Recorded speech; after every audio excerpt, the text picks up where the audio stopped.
বিসমিল্লাহির রহমানির রহিম। আলহামদুলিল্লাহি রাব্বিল আলামিন আর রহমানির রহিম। আপনারা ভাবছেন যে আমি হঠাৎ করে কোরআনের আয়াত পড়ছি কেন, তাই না?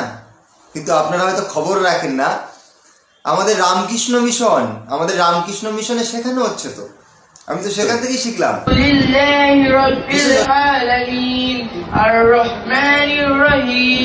তো চলুন আমি আরো খুব মজবুত প্রমাণ দিচ্ছি। দেখুন, এই দেখুন,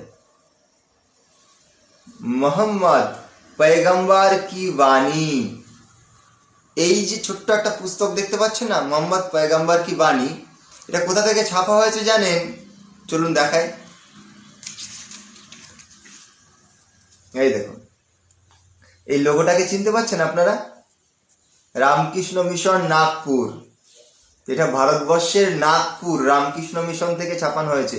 আকর্ষণীয় বিষয় আমি বলছি, দেখুন, মুসলমান ধর্ম সাধনের সময় ঠাকুর মুসলমান দিগের প্রিয় খাদ্য সকল, এমনকি গোমাংস পর্যন্ত গ্রহণ করিতে ইচ্ছা করিয়েছিলেন শ্রীরামকৃষ্ণ ঠাকুর।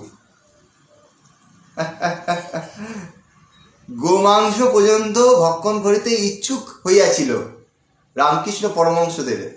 তো তাদের স্টেজে কোরআন পাঠ কেন হবে না বলেন? তাদের স্টেজে কোরআন পাঠ হওয়া তো আশ্চর্যের কিছু না।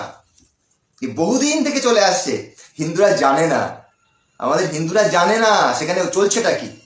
সেখানে যীশু খ্রিস্টের পূজা অর্চনা চলছে, এ তো আমি আপনাদেরকে অনেকবার দেখিয়েছি। তো এগুলো নতুন কিছু না। তো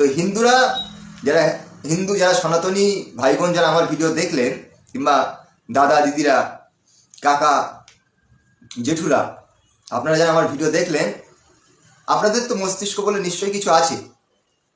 হ্যাঁ, তো ইসলাম কি, কিংবা সেই ধর্ম মেনে চলে যারা, তারা কি, সে তো আপনারা ভালো করেই জানেন। তো আপনারা বিচার দিয়ে কার্য নেবেন। আমি আর বেশি কিছু বললাম না, আপনারা নিজেরাই বিচার করুন।